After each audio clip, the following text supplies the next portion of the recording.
Ladies and gentlemen, we are here in the Capitol ground. Driver po ng Victory na open, ano tawag nyo kanina? Open bus. Open bus. Yung wall-less na bus, ano? Ito yung mga nakikita ko nung bata pa ako sa Baguio sa PMA, dumaton, Bal, Dangwa. Anong pangalan nyo, sir? Francis Pataxil. Si Francis Pataxil, he's from Baguio also. Sabi niya, pag walang ganito, he's driving yung rota ng Baguio, Dagupan, ano? Ilang araw kayo dito sa Lingayen, Mr. Pataxil? Naka-schedule po to, sir. Simula ngayon 20 hanggang sa 26 po. Almost 1 week po. 1 week na, no?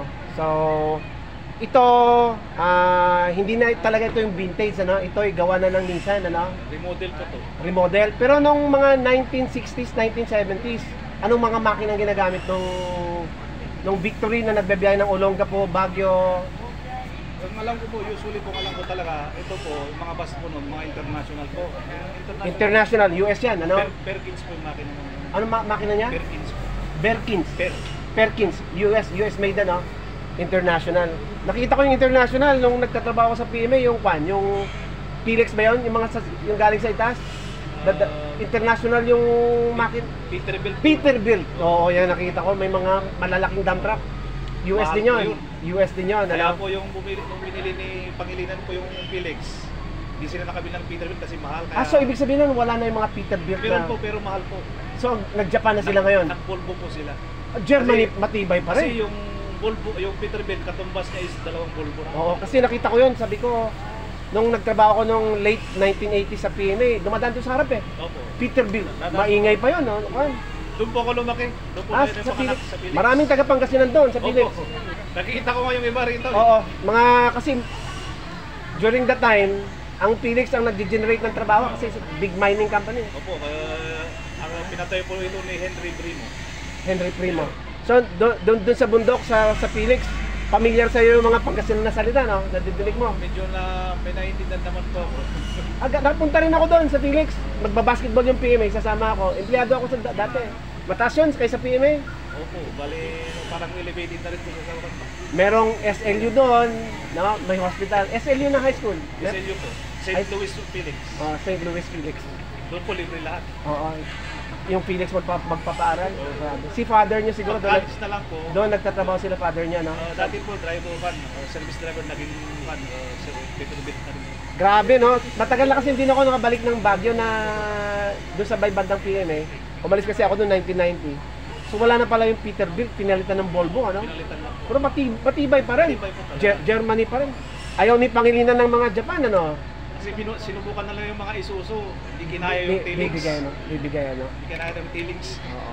So can you imagine that, my friends here, I just covered the Capitol. Nadaan ako, nakita ko to eh, kaya sabi ko, dapat Dagupan eh, hindi ako makapunta busy. Eh dito kasi kada Monday nandito ako. Kaya nakita ko, sabi ko daanan.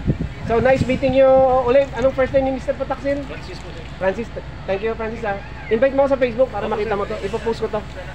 Yan. So ito po mga kababayan, ang iikutan ko lang natin bago ako umalis, Francis, ano? Sige po, sige. Para makuha. Yan siya.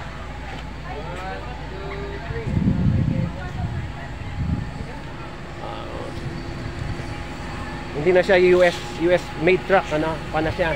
Japan. Pero bakit naka letter I, Francis? Letter I pa rin siya. Akala ko Nissan.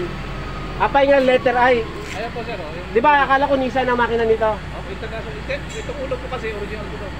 Ibig sabihin nun, talagang kwanto. Itong international to. Itim makina. Makina lang. Oo, kaya sabi ko, Nissan bakit international? Talagang original yung... Lang po to, ano bang tawag mo? Oo. At least original pa rin, ano? Olongapo, Manila yung ipak ko. Yan po talaga ang biyahe niya no. Yan ang biyahe niya noon. Ang one po kasi Victory sir is logistic po talaga. Ngayon, may nung bumabiyahe sila ng Maynila, may nakikisakay rin ng tao. Si Don Hernandez naman po, Logistics, ibig sabihin nun, truck siya, hindi siya kwan. Parang Mga forwarder, ang dating niya. pero may nakikisakay lang po noon. O makisakay, willing sila magbayad din. Kaya nagkaroon sila ng ginawa nila, kaya po ganito ang style ng bus noon.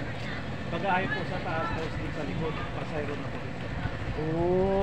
Eh, nung COVID, bumalik kayo sa logistics eh. Naalala ko yung mga truck sa, Meron pa rin ho yung truck sa Dagupan, yung mga kwan, tinanggal eh, no? Dati na akong merong padala po doon. Kaya lang nag-pandemic, doon nila ginawang drop in-go. Nakita ko yan, tinanggalan ng upuan eh, no? Tapos yung ibang empleyado, mga... Doon pa kami nabuhay, sir. Grabe, hirap ng buhay nun, no? Pandemic. Alala ko, di sa Dagupan, terminal nyo, nakikita ko. Doon katotoo ko, sir, di ako umuwi.